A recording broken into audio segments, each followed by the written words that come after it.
Guys, Lakshmi Chowdhury মনীষ ব্লগে সবাইকে স্বাগত। Good morning. আমাদের প্রচণ্ড গরম আর আমি তিনতলাতে থাকি, আরও বেশি গরম। তো যাই হোক, আজকে আমি রান্না করব ডাল শুক্তানি। তার জন্য আমি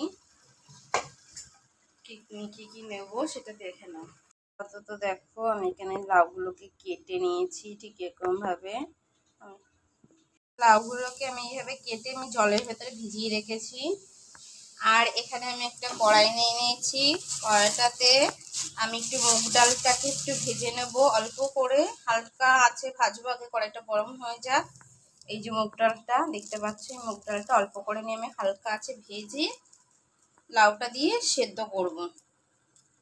ডালটা কিন্তু আমি হালকা করে ভেজে নিয়েছি, যে একটা কাঁচা গন্ধ থাকে সেই গন্ধটাকে বার করার জন্যই জাস্ট অল্প করে ভেজে নিয়েছি। এমন না যে পুরো লাল লাল করে ভেজেছি, দেখতে পাচ্ছ হালকা হালকা করে ভেজেছি।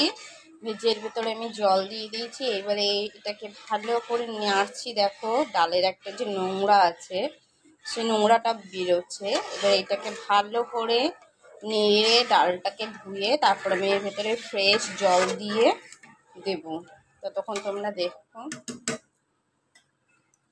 এই জল দিয়ে কত নোংরাটা বেরিয়েছে। এটাকে আমি ভালো করে ফেলে নতুন জল দেবো। ডালটাকে আমি ধুয়ে নিয়েছি, ভালো করে ফ্রেশ করে নিয়েছি, ভালো জল দিয়ে দিয়েছি। এর ভেতরে দিয়ে দেবো আমি একটুখানি লবণ। বেশি না, আমি একটু অল্পই দেবো, সামান্য লবণ দিয়ে দিলাম। আর দিয়ে দেবো এখানে কেটে রাখা, পরিষ্কার করে ধুয়ে রাখা লাউগুলোকে।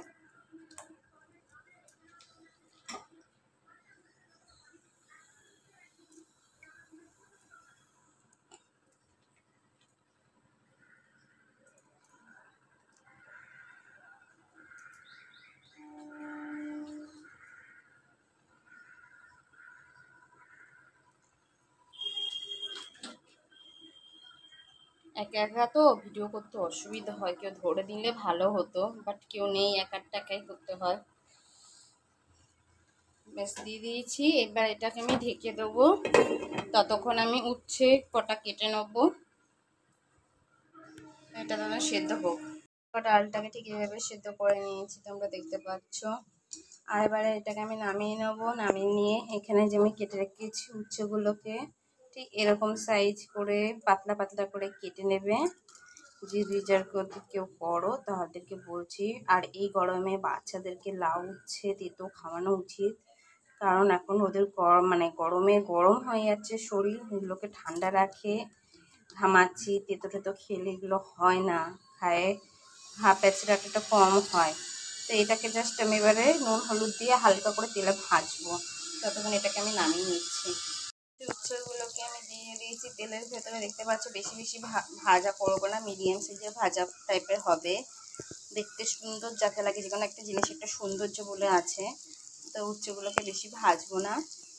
আর বাচ্চারা তো তেতো খেতেও চায় না, লাউ খেতে চাইবে না, বাচ্চারা বেগুনও খেতে চায় না। তো বাচ্চাদেরকে এইভাবে করে দিলে ওরা চেটেপটে খেয়ে নেবে, কারণ এটা বেশি ঝাল ঝালও হবে না, তেতোটাও বেশি লাগবে না। যখন আমি অনেক ভেতরে অনেক কিছু দেবো, খেতে খুবই সুন্দর হবে, এমনিই খেয়ে নেবে। তো এই করলাগুলোকে উচ্ছেগুলোকে আমি ভালো করে হালকা হালকা করে ভেজে আমি তুলে নিই। তারপরে কি কি দিতে হবে আমি তোমাদেরকে দেখিয়ে দিচ্ছি। উল্টে দিয়েছি। বিশ্বাস করবে না একটা কথা, আমি উচ্ছে বিয়ের আগে আমি জীবনেও খেতাম না। আমার বড় বৌদি যে আছে সে আমাকে খুব বকতো, বলতো মেয়ে মানুষকে সব কিছু খেতে হয়, সব কিছু শিখতে হয়, কারণ স্বামীর ঘরে গিয়ে তখন তোমাকে কি খেতে দেবে না দেবে তখন তোমার যাতে অসুবিধা না হয়, তার জন্য তোমাকে আগের থেকে এগুলোকে খেতে হবে। আমার বৌদি কোনোদিন আমাকে রান্না করতে দেয়নি। আমি যত রান্না আমি এক দিদার কাছ থেকে শিখেছি, উনি বাংলাদেশে। ওদের বাড়িতে আমি থাকতাম, ওরা আমাকে খুব ভালোবাসতো, ওদের বাড়িতে আমি থাকতাম। তো ওরা আমার মেয়ের মতন আমাকে ভালোবাসতো। তো ওখানে গিয়েই আমি রান্না শিখেছি। আর বিশ্বাস করো, সেই আমার বড় বৌদি আমাকে বকে বকে উচ্ছে কচু শাক এখন এত ভালো লাগে এইসব খেতে। এখন আর মাছ মাংস অতটা ভালো লাগে না যতটা এইসব খেতে ভালো লাগে। লাউ এইসব খুব ভালো লাগে, আগে আমি খেতাম না। আর তেতো তো খেতামই না, কিন্তু বাট এখন আমি মনে করি এইসব খাওয়াই শরীরের পক্ষে সুস্থ, আর এইভাবে রান্না করলে খুবই ভালো লাগে খেতে। আমি একটা তেজপাতা, একটা শুকনো লঙ্কা আর একটু রাঁধুনি দিয়েছি, দিয়ে এটাকে একটু ভাজা ভাজা করবো, তারপর একটু ঘি দেবো, ঘি দিয়ে ডালটাতে আমি ঢেলে দেবো। আমি এখানে রাঁধুনিটা, শুকনো লঙ্কাটা, তেজপাতাটা আমি দিয়ে দিয়েছি অলরেডি। এবার এটাকে আমি ভালো করে নেড়ে দেবো, মিশিয়ে নেবো আর কি, সরি, নেড়ে দেবো।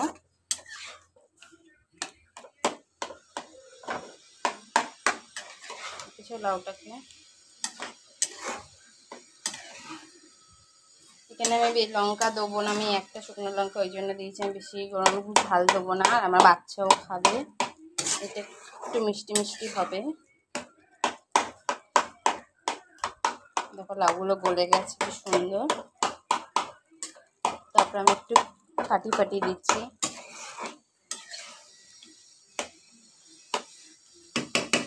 এবার আমি ভেতরে একটু দিয়ে দেবো ঘি।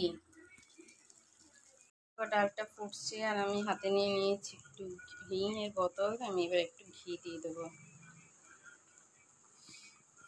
ঘিটা দিয়ে দিয়েছি, এবার ভালো করে ডালটার সাথে ঘিটার সাথে আমি মিশিয়ে দেবো।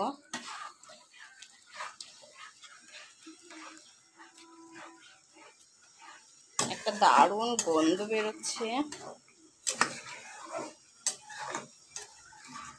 ঘিটা মেশানোর পরে খুব সুন্দর, আর রাঁধুনি দেওয়া হয়েছে, খুবই একটা সেন্ট বেরোবে।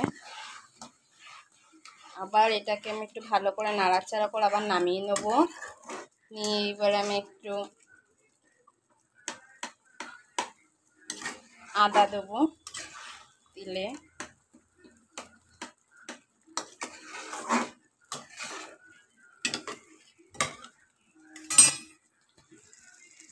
গ্রেট করে আমি তেলে দিয়ে দিয়েছি। বেশি ভাজা যাবে না, এটা অল্প অল্প থাকবে, এটা ফ্লেভার বেরোবে। এটা নিয়ে আমি ডালটার ভেতরে আবার ঢেলে দেবো। এটাকে একদম অল্পভাবে আদাটাকে ভাজতে হবে। দেখো আমি আদাটাকে দিয়ে দিয়েছি। এবার এর ভেতরে আমি দিয়ে দেবো স্বাদ মতন নুন, ভেজে রাখা উচ্ছেগুলো সব দিয়ে দেবো, আর দিয়ে দেবো এর ভেতরে একটুখানি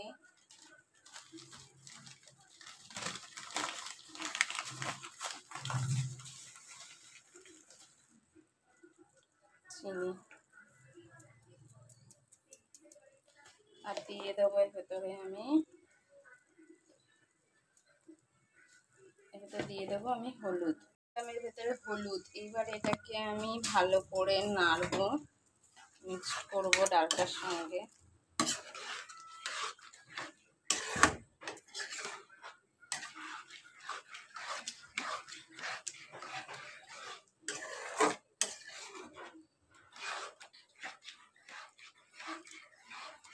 দারুণ একটা গন্ধ বেরোবে, কারণ হচ্ছে রাঁধুনি দেওয়া হয়েছে, ঘি দেওয়া হয়েছে, আর এখানে তোমার হচ্ছে আদা ফ্লেভারের একটা কাঁচা কাঁচা মিডিয়াম সাইজের একটা যে হয়, সেটা বেশ পোড়াও না বেশি কাঁচাও না, মিডিয়াম। দেখো সুন্দর গ্রেভিটা হয়েছে। মিশিয়ে দিয়েছি। এবার আমি একটু জল দিয়ে দেবো, অল্প পরিমাণে একটু জল দিয়ে দেবো, দিয়ে আমি ঢেকে দেবো।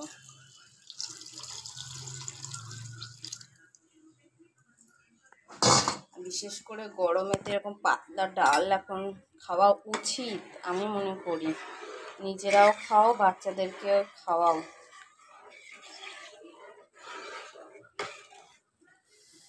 এবার এটাকে আমি ভালো করে নেড়ে দিলাম, আর আমি কিছু দেবো না, কারণ আমার সব কিছু ঠিক আছে। এবারে আমি নেড়ে দিয়েছি, এবার এটা আমি ঢেকে দেবো কিছুক্ষণের জন্য, তাহলে আমার রান্নাটা কমপ্লিট হয়ে যাবে। আমি ডালটা অলরেডি রান্না করে নামিয়ে নিয়ে ঢেকে রেখেছিলাম। দেখো ঠিক এরকমভাবে রান্না করবে, আমি বেশি রান্নাও করিনি, কারণ আমরা দুজন মানুষ, আমাদের দুবেলা হয়ে যায় যাতে। আর আমি বাসি করে রান্না করে খাই না, আমার বাসি রান্না ভালো লাগে না। টাটকা টাটকা রান্না করবো, টাটকা টাটকা খাবো, এরকম টাইপের। এরকম এত সুন্দর রান্না গরম ভাতের সাথে, আর এই গরমের ভেতরে খেতে খুবই সুন্দর লাগবে। একবার তোমরা বাড়িতে ট্রাই করো, আর বাচ্চাদেরকে পারলে এরকম করে খাইও।